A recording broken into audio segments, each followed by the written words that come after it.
So you are responsible for helping spread the gospel throughout the Middle East. What is that like for you? It's so exciting. Um, Usually, the picture of the Middle East and North Africa in the eyes of the Western audience is a gloomy picture of terrorism and violence and wars, etc.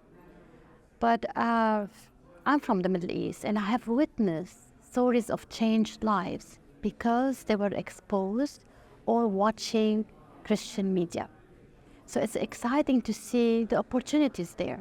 Where there is violence, there is still a church praying. Where there is hardship, there's still people not giving up.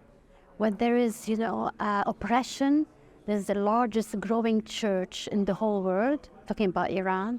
So it's really exciting to see how God is working in a place like the Middle East.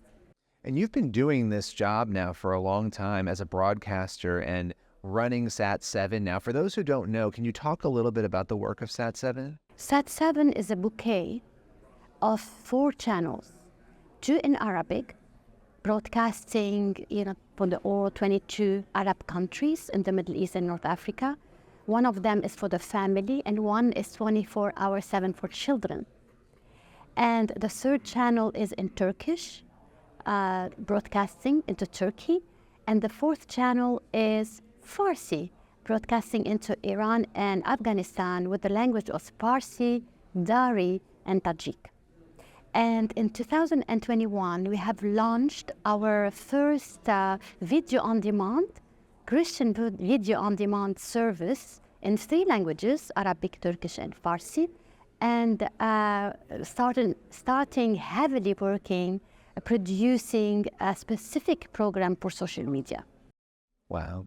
Wow. So now I have to imagine, and I know the answer to this, I think, but not everybody is probably elated in some of these areas to see these messages of the gospel and truth coming in. Would that be an accurate depiction? Well, maybe, but satellite penetration in the Middle East is unbelievable. So you have more than 90% of the people in the Middle East and North Africa have at least one satellite at home. And satellite is just a device, a kind of a dish. You just go to the market and you buy it once, $50, $70, and then you hook it to your television set. And suddenly, you can watch more than 1,000 free-to-air channels. You don't need to pay a subscription, a monthly subscription, or anything else. And I have witnessed, people that had nothing, like, for instance, Syrian refugees in the Bekaa Valley. I went into their tent, just drank tea with them. They had nothing, but on the corner of the tent, there is a television hooked to a satellite on the top of the tent. Because it's their only way of free source of education, information, and entertainment. And here is Sat7 among these channels, broadcasting a message that you don't see a lot on other television stations, which is the message of love and forgiveness. If it weren't for Sat7 and the work that you're doing, would a lot of these people have any access to the gospel? I mean, what is it like in terms, you talk about Iran and you talk about Afghanistan in particular. What is it like right now there in terms of accessing the gospel without satellite? Well, if you are literate, you can. There are some publications. You can maybe browse the internet, you know where you're going.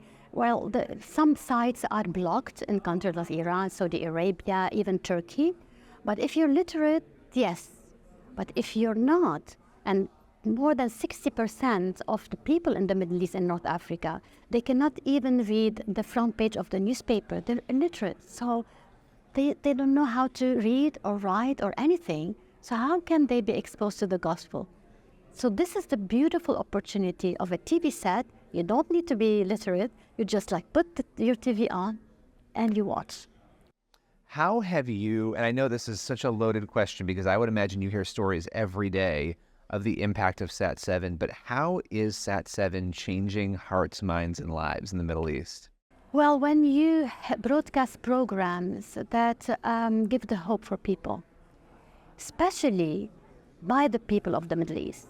So in other words, Sat7 is for the people of the Middle East, by the people of the Middle East. So we don't carry this Western televangelists or a lot of programs that are dubbed. These are people in Turkey living the turmoil of a Turkish society broadcasting, like peace. These are the people, Iranian people, that all coming from Islam, their life changed, and here they are on the screen sharing their testimonies. These are people in Egypt, in Lebanon, in a country like Tunis, in Algeria, living in the country. They're not outside. And they're saying, hey, you're, like in distress, I'm as well. Hey, you don't have money, I don't have as well. You don't know about the future of your children, I live the same thing, but we're not alone. We have a beautiful God that's taking care of us, and we should remain into his protection and security and spread the gospel to many. So it makes a lot of difference when you are living in the Middle East, living the same circumstances like everybody live, and yet you have the hope of Christ. That is incredibly powerful. And you hear these stories. What does it do for your faith when you hear that lives have been transformed, that people have found Christ as a result of Sat7 and the work that you do? If I want to be honest, a lot of times I pray, Lord, like, bless Sat7, let us hear stories. And then something happens and a story comes in and you feel, oh, wow, unbelievable. And then this shake your face like, but you were praying, you should believe. It's really overwhelming sometimes. I'll share with you like one story with a lady in Iran. She wrote to us from Tehran saying, I became Christian because of your programs. And I don't know like where to go. I don't have a church. I don't know any other believers in Tehran. But you became my church at home. So when you pray on the screen, I pray with you. When you worship on the screen, I worship with you. But I really hope one day that I will meet you in person. And that day, when I meet you, I will bow down and wash your feet and tell you thank you for all what you're doing to the isolated believers like me in Tehran. So when you just read a story like this, you feel, wow, it's the work of the Holy Spirit. I mean, we plant the seed. Maybe some others, like after us will water this seed. But it's him who will let this plant grow. And I'm sure we're going to be overwhelmed with the beautiful stories in the future. Or when we go to heaven, and you have to see. People you didn't even yeah, know so you like, were really? impacting. Yeah.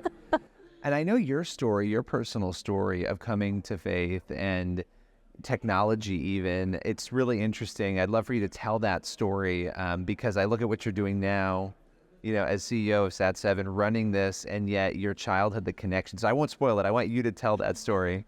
Well, I'm Lebanese, and I was born in the country of war.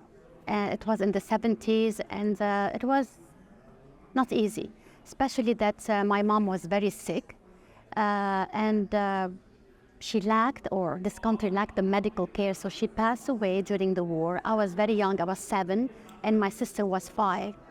And my dad was so much affiliated with the Christian militia because we didn't have a proper army. Well, the army was divided as Muslim and Christian.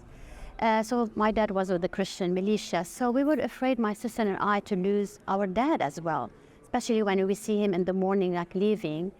We had this insecurity of what's gonna happen next. But my dad played a big role in our lives. Our lives as a future career, let's say, or ministry as media people, because both of us studied media, and also as Christians. So I'll tell you how. The first thing is how he let us love media. When the bombs were heavy outside, and it's not safe to go outside or to play outside, we're kids. And we are either hiding in bunkers or safest room in the house where they put earth around the windows. And my dad wanted to distract us.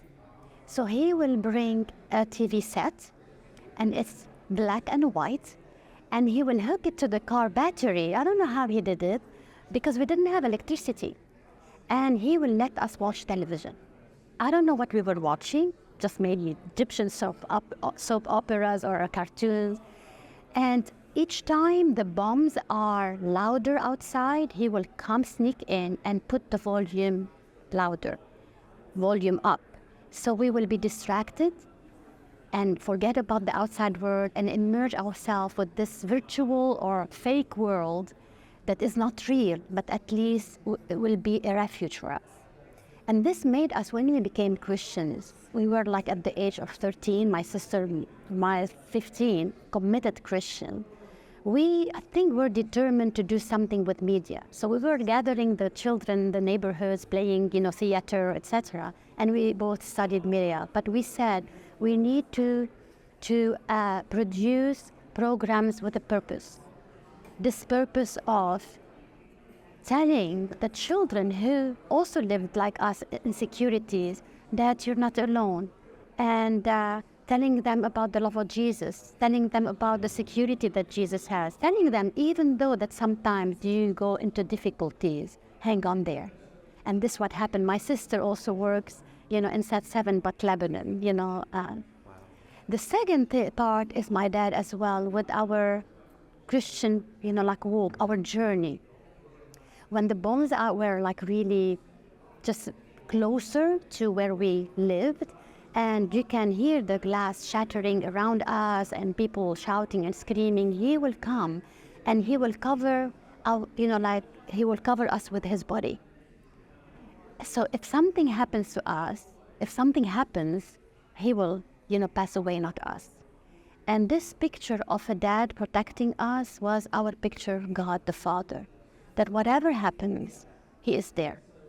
Whatever happens, he is not going to leave us. He is our defender. And even though that sometimes things don't go the way we expect, we trust him and we know that he is there. It's incredible that how God planted the seeds in your life of the things that you went through and that you experienced in your life, right? In those struggles, in those moments with your dad there protecting you, and all of that came together into this journey of you now helping other people who may be facing very similar situations, maybe feeling destitute, alone, scared, that you are now providing those messages through the TV, right? And very pointed messages through the TV to help bring them to that ultimate hope. That is incredibly powerful. And what's the incredibility in all this is God used broken people like us. A lot of times we think to be called into the ministry, we need to be perfect, or we need to be holy or spiritual, or everything is great in our life. It's not true. At least, in my story and story of others in Sat 7, because my story is not unique, especially if you hear from the Lebanese, you hear from the Iranian, from the Turkish, from the Algerian, from the Tunisian. God uses broken people like us because we can feel with the brokenness of other people and we minister to. And this is amazing for me. Final question for you. Where can people go to support Sat 7? Because this is an incredible ministry. There is a web address, www.sat7usa.org. Excellent. And if you want to help, come and visit. Well, thank you so much for sharing your story today. I really appreciate it. Thank you.